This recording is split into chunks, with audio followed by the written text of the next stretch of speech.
Hello everyone, welcome to વિભૂતિસ cooking corner. આજે આપણે બનાવીશું વ્રતમાં ખાઈ શકાય તેવા સોફ્ટ અને જાળીદાર ફરાળી બટાકાના ઢોકળા બનાવીશું. મારી રેસીપીઓને લાઇક કરી તમારા ફ્રેન્ડ્સ એન્ડ ફેમિલીમાં વધુમાં વધુ શેર કરજો. ને મારી ચેનલમાં નવા આવ્યા હોય અને હજી સુધી સબસ્ક્રાઈબ ના કરી હોય તો પ્લીઝ સબસ્ક્રાઈબ કરજો. ને આવી જ નવી રેસીપી માટે બાજુમાં આવેલું બેલ આઇકન બટનને પ્રેસ કરજો, જેથી નવી રેસીપીના નોટિફિકેશન તમારા સુધી મળી રહે. તો ચાલો રેસીપી બનાવવાનું શરૂ કરીએ. ફરાળી ઢોકળા બનાવવા માટે અહીં સૌથી પહેલાં મેં બે અલગ રીતે ઢોકળા બનાવ્યા છે. એક ઇડલીના મોલ્ડમાં અને એક ઢોકળાની થાળીમાં બનાવ્યા છે. આ ઢોકળા છે એકદમ જાળીદાર અને સોફ્ટ પોંજી બનીને રેડી થશે. તમે જો એકવાર આ ઢોકળા ખાશો તો આપ ખાતા જ રહી જશો, એટલા સ્વાદમાં ટેસ્ટી અને સોફ્ટ બનીને રેડી થશે. તો ઢોકળા બનાવવા માટે અહીં સૌથી પહેલાં મેં 2 નંગ જેટલા બટાકા લીધા છે અને એની છાલ કાઢી અને સારી રીતના ધોઈ લીધા છે.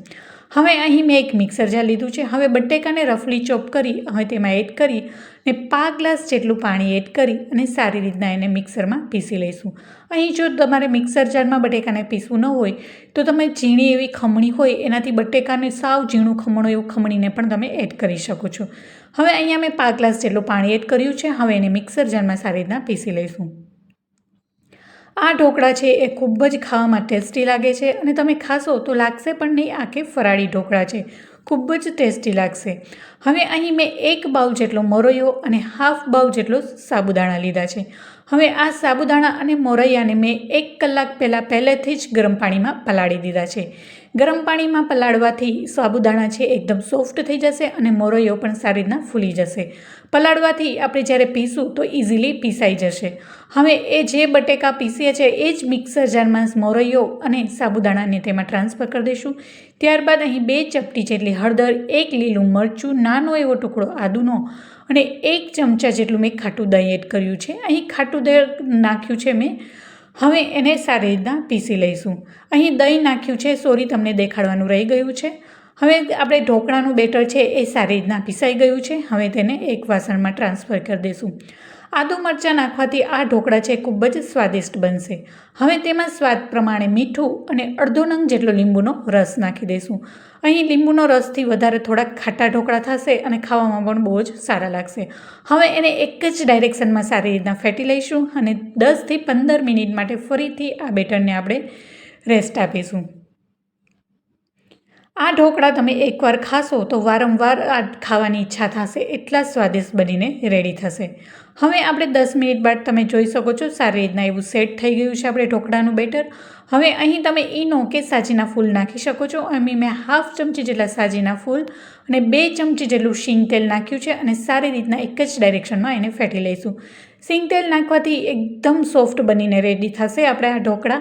હવે એક જ ડાયરેક્શનમાં મેં સારી રીતના આ ઢોકળાના બેટરને મેં ફેટી લીધું છે અને અહીંયા ઢોકળાની થાળીમાં પહેલેથી જ મેં તેલ ગ્રીસ કરીને રાખ્યું છે. હવે અહીંયા 3 કળછી જેટલું મેં આ ઢોકળાનું બેટર તેમાં એડ કર્યું છે.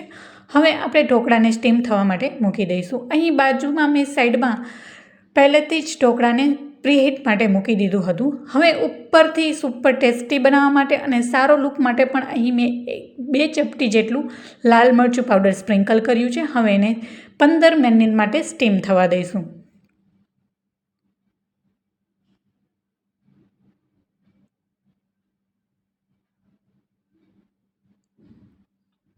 હવે ઢાંકણ ઢાંકી અને 15 મિનિટ માટે આ ઢોકળાને આપણે થવા દઈશું. 15 મિનિટ બાદ તમે જોઈ શકો છો, આપણે ચાકુની મદદથી ચેક કરી લઈએ કે ઢોકળા થઈ ગયા છે કે નહીં. તો ચાકુ એકદમ ક્લીન બહાર આવે એટલો મીન્સ કે આપણા ઢોકળા છે પરફેક્ટ કૂક થઈ ગયા છે. હવે એને કાઢી લઈશું. હવે 10 મિનિટ બાદ આપણે આ ઢોકળાના પીસ કરીશું. હવે એને ઠંડા થવા દઈશું. હવે ઢોકળાની થાળી થઈ ગઈ છે. એવી જ રીતના મેં અહીંયા ઇડલીના મોલ્ડ લીધા છે. હવે તેમાં એડ કરી દઈશું. બાળકોને જો આવી રીતના આ ઢોકળા આપશો તો બાળકોને પણ આ ફરાળી ઢોકળા એટલા જ ભાવશે. અને પહેલેથી જ આ ઇડલી મોલ્ડમાં મેં ઓઇલ ગ્રીસ કરીને રાખ્યું છે અને અડધી વાટકી ભરાય એટલું આપણે એમાં એડ કરી અને સ્ટીમ થવા દઈશું. અને એમાં પણ 1 ચપટી જેટલું ઉપરથી લાલ મરચું પાવડર સ્પ્રિંકલ કરીશું, એટલે ખાવામાં ખૂબ જ એવા ટેસ્ટી બનશે. હવે આ ઢોકળા બની ગયા છે. હવે આપણે ઇડલી જે બનાવી છે તેને પણ 15 મિનિટ માટે સ્ટીમ થવા માટે મૂકી દઈશું. તો આ એક જ ઢોકળાના બેટરમાંથી તમે ઇડલી અને ઢોકળા બંને બનાવી શકો છો. હવે તેને પણ 15 મિનિટ માટે કૂક થવા દઈશું. 15 મિનિટ બાદ આપણે ચેક કરી લઈએ કે આપણે જે ઢોકળા છે એ સારી રીતના કૂક થઈ ગયા છે. હવે એને બહાર કાઢી લઈશું.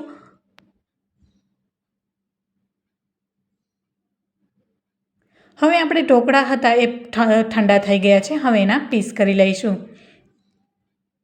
તો આ ઢોકળા ખાવામાં એકદમ પોચા અને જાળીદાર એટલા ટેસ્ટી ખાવામાં લાગશે અને તમને ખ્યાલ પણ નહીં આવે ખાવામાં કે આ ફરાળી ઢોકળા છે. હવે ચાકુની મદદથી હું ચોરસ પીસમાં આ ઢોકળાને હું પીસ કરી લઈશ. તમે કોઈ પણ મનગમતા શેપમાં કટ કરી શકો છો.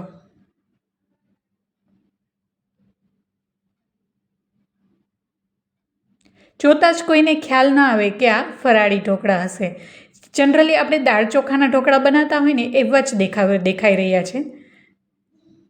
હવે ચારે સાઈડની કિનારીએથી પણ કાઢી લઈશું અને બધા જ પીસને એક સર્વિંગ પ્લેટમાં લઈ લઈશું.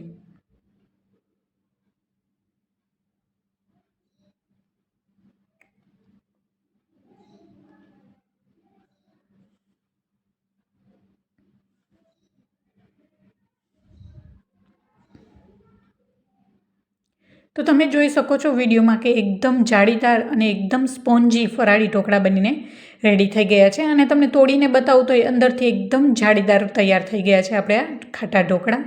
હવે બધા જ ઢોકળાને અહીંયા મેં સર્વિંગ પ્લેટમાં લઈ લીધા છે. તો જોતાં જ ખાવાનું મન થઈ જાય એવા સુપર ટેસ્ટી બટાકાના ખાટા ઢોકળા બનીને રેડી થઈ ગયા છે. હવે આપણે જે ઈડલી હતી એ પણ સારી રીતના કૂક થઈ ગઈ છે. હવે એને પણ આપણે કાઢી લઈએ અને 5 થી 10 મિનિટ માટે એને પણ ઠંડા થઈ જાય પછી આપણે ડીમોલ્ડ કરી લઈશું. તો અહીંયા 10 મિનિટ બાદ તમે જોઈ શકો છો ઈડલી છે એ સારી રીતના ઠંડા થઈ ગયા છે. હવે ડીમોલ્ડ કરી લઈશું. તો તમે જોઈ શકો છો ઈડલી પણ એકદમ જાળીદાર અને સ્પોન્જી એકદમ બની છે. તો જોતાં જ ખાવાનું મન થઈ જાય એવી ટેસ્ટી સુપર સ્પોન્જી ફરાળી ઈડલી પણ બનીને રેડી થઈ ગઈ છે. આ ઈડલીને તમે ટોમેટો કેચઅપ અથવા તો ગ્રીન ચટણી સાથે પણ એટલી જ ટેસ્ટી લાગે છે. તો તૈયાર છે ફરાળી ખાટા ઢોકળા અને ફરાળી ઈડલી. તો જોતાં જ ખાવાનું મન થઈ જાય એવી ફરાળી ઢોકળા અને ફરાળી ઈડલી આપણી રેડી છે. તો કેવી લાગી મારી આજની રેસીપી મને જરૂરથી જણાવજો. મારી રેસીપીઓને લાઇક કરી તમારા ફ્રેન્ડ્સ એન્ડ ફેમિલીમાં વધુમાં વધુ શેર કરજો. અને મારી ચેનલમાં નવા આવ્યા હોય અને હજી સુધી સબસ્ક્રાઈબ ના કરી હોય તો પ્લીઝ સબસ્ક્રાઈબ કરજો. ને બાજુમાં આવેલું બેલ આઇકન બટનને પ્રેસ કરજો જેથી નવી નવી રેસીપીના નોટિફિકેશન તમારા સુધી મળી રહે. તો ફરી મળીશું એક નવી રેસીપી સાથે અને એક નવા જ સ્વાદ સાથે. ત્યાં સુધી આવજો and thank you for watching.